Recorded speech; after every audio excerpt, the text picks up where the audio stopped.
I'm Amberly Snyder, Ride Fearless. My name is Riley Duval, and I ride Fearless. Hi, I'm Kelly Timmerman, and I ride Fearless. My name is Stetson Jorgensen, and I ride Fearless. My name's Latrice Duke, and I ride Fearless. I'm Hayes Way, and I ride Fearless. My name is Dusty Lynn Hall, and I ride Fearless. My name's Cole Bates, and I fight Fearless. I'm Floyd J. Smith. I ride Fearless. Always have and always will.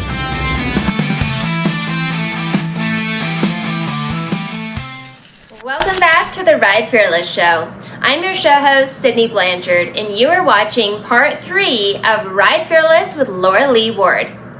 Loralee is in a current knife fight for the Colorado Pro Rodeo Finals Aggregate Championship. Whomever has the fastest time in this final round will end up winning the average.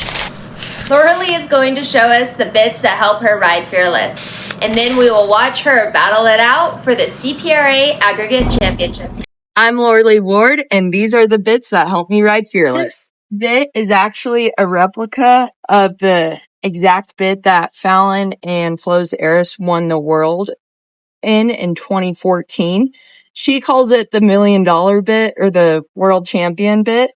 But I literally took that bit. It was not marked in Fallon's tack room, and I had someone remake it for me, and it's the same bit that I ran my mare in. She previously ran in a square snaffle, but as she started to run harder, it was not enough bit. This is just a junior cow horse that I've literally had since I was 8 years old. And then I have a Carrie Kelly heavy curb on the end of it. And I switch this curb out depending on what I need for that horse. What are these balls for on the curb? This adds just extra weight. So with a leather curb, when your curb strap engages, it's just going to be less aggressive than this.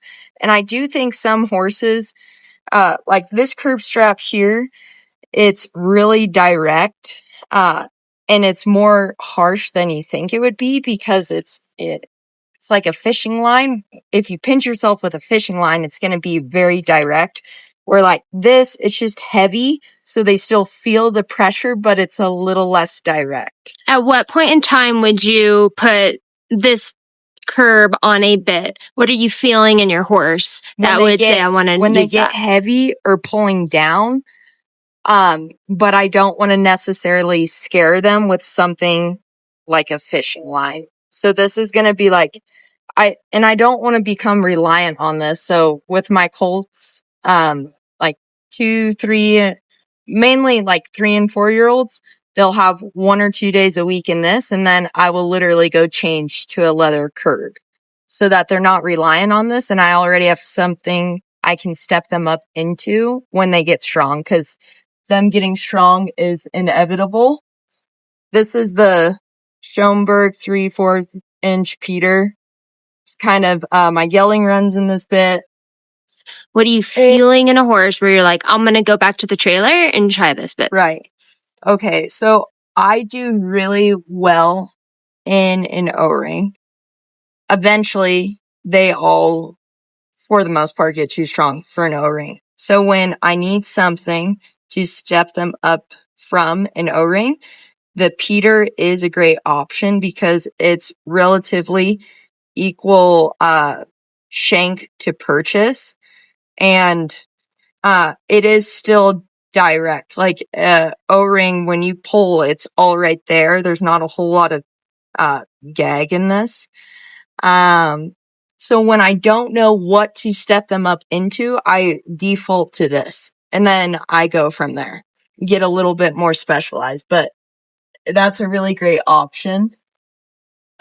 This is the worst setup ever, and it's only used for one gelding. His name's Jerry. I warm Jerry and I ride Jerry in this bit. He is strong. He is hot. He's never going to ride around good. Because I have to pull on Jerry literally for the duration of the ride, I put a Loomis on so that I can pull on him and he can pull on me, and we get in less of a fist fight. Jerry also likes to frolic in the air, and he is the only one who gets a wired bonnet. He does not run in this, but this is what I warm him up in. This is the dang it, Jerry. This is the damn it, Jerry bit. I hate riding Jerry. He's the most fun horse to run barrels on, but I dislike everything else about him. And then it gets more. This is my Andre Coelho influence right here. Andre had this chain bit, and I had L&W make the exact replica of this. Like, I went as far as to measure the links, the length of the chain links, because I wanted it to be just like Andre's, because I loved Andre so much, and he wouldn't let me take his. I warm my mare up in this bit. I ride quite a few horses in this bit because with the chain, they can't brace on it. The only place I get myself in a bind with this bit is that when horses get a little bit uncertain, there's a lot of action in this bit. They'll get too round, but it's a good balance for a stiff horse, which is why I warm my very stiff horse up in it. This is just a smooth Loomis. I ride a lot of 3 and 4 year olds in this, and my 2-year-olds, just a good bit. And then both of my futurity horses for next year are currently in just this L&W O-ring. Obviously they can get pretty strong in this, so I'll just exhibition them fast in it, ride them maybe one day a week in the house in it. And then this is a Carrie Kelly Mullen that I've been working my one futurity horse in because she does tend to get too round. So this just kind of like puts her back together. But I like the O-ring for like 3 and 4 year olds futurity horses because you usually have to end up helping them at some point in a run. And you can pull on a horse in an O-ring and still keep their feet moving. So. Should we meet Damn It, Jerry? Yeah, we should meet Damn It, Jerry. Jerry's so. Okay, this is Flow Me Da Money, aka Jerry, aka Gerald, aka Damn It, Jerry. Jerry is by Filthy Fast and French, who's a PC Frenchman's Heyday stud. He's now gelded. I actually rode Jerry Sire as probably a 12-year-old. Hindsight is 2020 was not a good idea.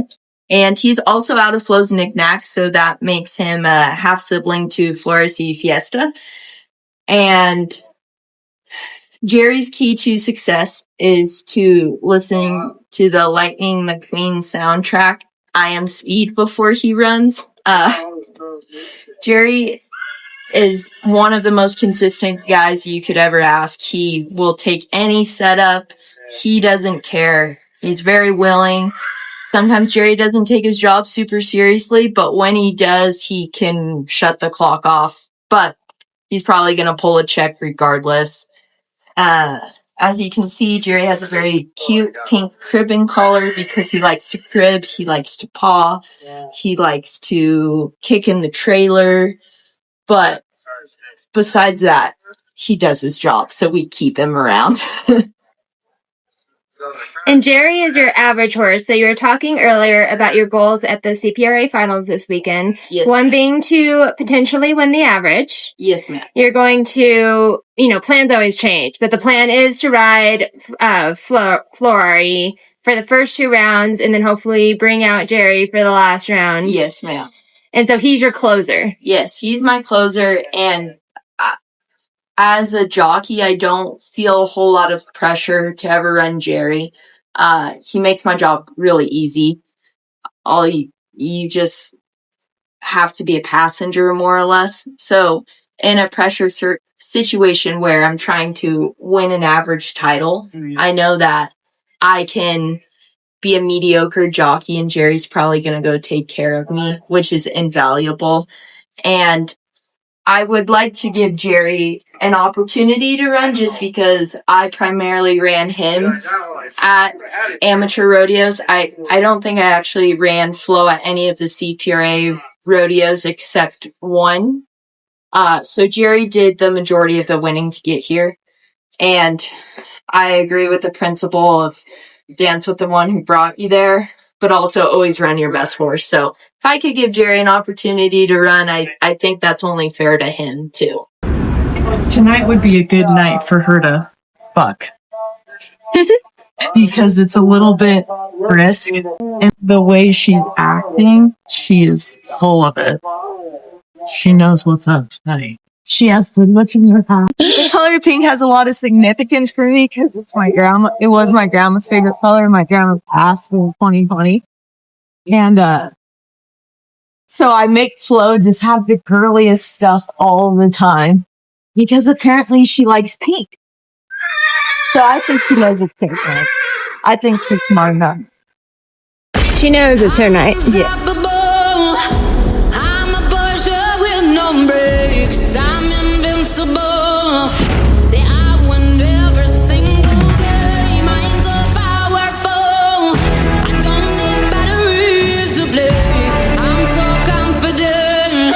I'm unstoppable today. Unstoppable today. Unstoppable today. Unstoppable today. I'm unstoppable today. What an incredible weekend for Loralee and Florrie, who captured the CPRA Finals championship title. This was not an easy task, considering whoever won the round was going to win the average. It was a very tough race today. Whoever won the round was going to win the average, so nobody held back. It was incredibly tough. How did you keep your composure, and what was your game plan leading into today? When I don't know what to do, I call my brother, Cody Ward. He's my life consultant, and I told him the scenario. I said, well, the go-rounds pay this, but the average pays better. I only have a 10th in the average, and I didn't necessarily think that my yellow gelding could solidify that by himself. And Cody is a businessman, and he was very matter-of-fact, just said, live by the sword, die by the sword. He said, run your good horse. Run your good horse. So...